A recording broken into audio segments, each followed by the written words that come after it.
আসসালামু আলাইকুম সবাইকে। তোমরা যারা এবছর দাখিল নবম শ্রেণীতে ষান্মাসিক সামষ্টিক মূল্যায়ন 2024 অংশগ্রহণ করবা, তোমাদের ইতিহাস ও সামাজিক বিজ্ঞান যে প্রশ্নটি সেটি এখন আমি তোমাদেরকে দেখাবো।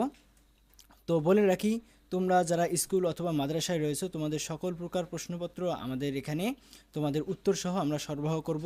তো অবশ্যই তোমরা আমাদের এই চ্যানেলকে সাবস্ক্রাইব করবে এবং এই প্রশ্নগুলোর সমাধানগুলো পেতে আমাদের যে ফেসবুক গ্রুপ রয়েছে এবং সেই সাথে আমাদের যে চ্যানেল রয়েছে এর সঙ্গেই থাকতে হবে।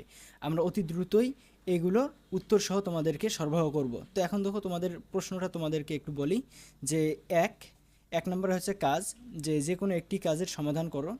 এখানে তোমার এলাকায় প্রাকৃতিক ও সামাজিক উপাদান সংরক্ষণে করণীয় সমূহ উল্লেখ করো।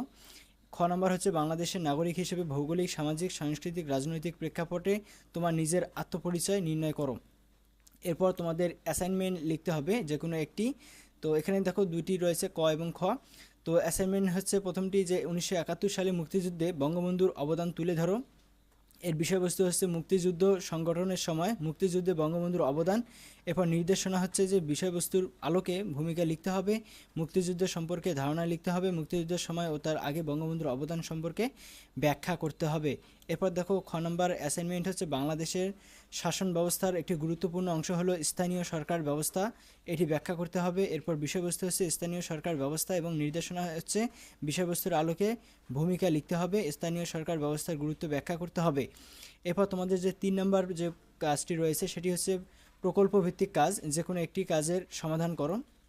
সেটি হচ্ছে বঙ্গবন্ধু শেখ মুজিবুর রহমানের দেশপ্রেম ও আত্মত্যাগ নিয়ে একটি দেয়ালিকা তৈরি করতে হবে। এরপর ব্যক্তির স্বার্থে ঊর্ধ্বে জাতীয় স্বার্থকে অগ্রাধিকার দেওয়ার জন্য ব্যক্তিগত, সামাজিক ও রাষ্ট্রীয় ক্ষেত্রে আমাদের করণীয় বিষয় নিয়ে একটি পোস্টার তৈরি করো। এরপর তোমাদের যে 4 নম্বর যে কাজটির প্রতিবেদন লেখা। তো বঙ্গবন্ধু স্বাধীন বাংলাদেশের রূপকার শীর্ষক একটি প্রতিবেদন লেখো। 1966 সালের 6 দফা দাবিসমূহ সম্পর্কে প্রতিবেদন লেখো। অনুসন্ধানমূলক কাজ, যে কোনো একটি কাজ তোমাদের সমাধান করো। তো 1 নম্বর হচ্ছে, মনে করো তুমি তোমার নিজ এলাকায় মানুষের ভৌগোলিক, সামাজিক, সাংস্কৃতিক ও রাজনৈতিক প্রেক্ষাপট বিবেচনা করে আচরণিক রীতি, বৈজ্ঞানিক অনুসন্ধান পদ্ধতির ধাপগুলো অনুসরণ করে অনুসন্ধান করবে। কাজটি কীভাবে করবে তার নমুনা উল্লেখ করো। এরপর খ নম্বর হচ্ছে, বাংলাদেশের মুক্তিযুদ্ধে জাতিসংঘ কী কী সহায়তা করেছিল তা অনুসন্ধান করো।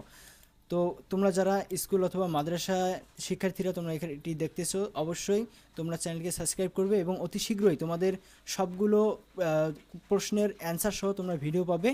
তো সকলেই আমাদের সঙ্গে থাকো। ধন্যবাদ।